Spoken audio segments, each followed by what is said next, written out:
ಸರ್ಕಾರ ಬಂದಾಗಿನಿಂದ ಕೂಡ ಸಿಎಂ ಬದಲಾವಣೆ ಅವರ ನೋಡಿ ಇಲ್ಲ ಯಾಕೆ ಈ ಗೊಂದಲಗಳು ಯಾಕಂದ್ರೆ ಏನೂ ಗೊಂದಲ ಇಲ್ಲ. ಇದೆಲ್ಲ ಮಾಧ್ಯಮದ ಸೃಷ್ಟಿ ಇದೆ. ಆಮೇಲೆ ನೀವು ಯಾಕೆ ಮಾಧ್ಯಮ ಸೃಷ್ಟಿ ಅಂತ ಹೇಳ್ತೀನಿ ಕೇಳಿ ನೀವು. I give reason. ನೀವು ಸುಮ್ಮನೆ ಹೋದ ತಕ್ಷಣ ಯಾರನ್ನ ಬರ್ತೀವಲ್ಲ ಹೋಗಿ ನಿಮ್ಮ ಮೈಕ್ ಹಿಡಿದು ಬಿಡ್ತೀರಿ.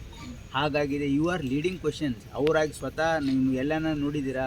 ಯಾರಾದರೂ ಮಿನಿಸ್ಟ್ರ್ ಆಗಲಿ MLA ಆಗಲಿ ಪ್ರೆಸ್ ಕಾನ್ಫರೆನ್ಸ್ ಕರೆದು ಏನಾದರೂ ಹೇಳಿದಾರಾ? ಇಲ್ಲ. ಇಲ್ಲಿ ಕೇಳಿ, ಅವ್ರು ಯಾರು ಹಂಗೆ ಹೇಳಿಲ್ಲ.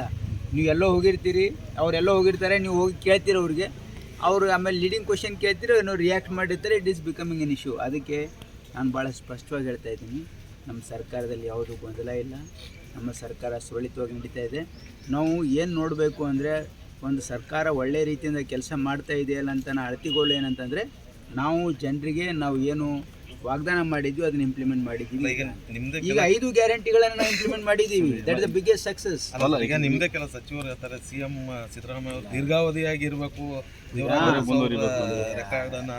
ಈಗಾಗಲೇ ಅದ್ರ ಬಗ್ಗೆ ಯಾರೂ ಇದ್ರ ಬಗ್ಗೆ ರಿಯಾಕ್ಟ್ ಮಾಡಬಾರ್ದು ಅಂತಕ್ಕಂಥದ್ದು ನಿರ್ಣಯ ಆಗಿದೆ.